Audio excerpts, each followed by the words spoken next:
आमच्या उल्हास माझा न्यूज चॅनलला सबस्क्राईब करा, बेल आयकॉन दाबा आणि पहा उल्हास माझाच्या बातम्या सर्वात आधी आपल्या मोबाईल स्क्रीनवर. मलंग रोड येथील असलेली अनधिकृत होर्डिंग 9 सहाय्यक आयुक्त किशोर ठाकूर यांनी केली निष्कासित. कल्याण डोंबिवली महानगरपालिकेच्या आयुक्त इंदुराणी जाखड यांच्या निर्देशाने अनधिकृत बांधकाम उपायुक्त अवधूत तावडे, उपायुक्त मिसाळ तसेच परिमंडळ 2 चे द्वासे सर यांच्या मार्गदर्शनाखाली मंगळवारी 9 सहाय्यक आयुक्त किशोर ठाकूर यांनी केली होर्डिंगवर कारवाई.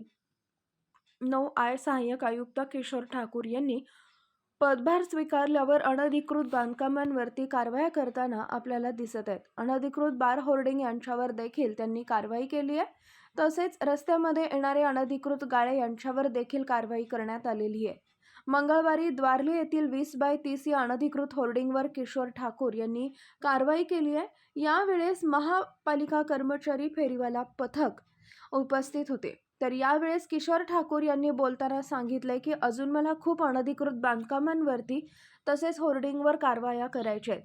यावेळेस गॅस कटर तसेच क्रेनच्या सहाय्याने ही होर्डिंग काढण्यात आली आहे. आमच्या उल्हास माझा न्यूज चॅनलला सबस्क्राईब करा, बेल आयकॉन दाबा आणि पहा उल्हास माझाच्या बातम्या सर्वात आधी आपल्या मोबाईल स्क्रीनवर.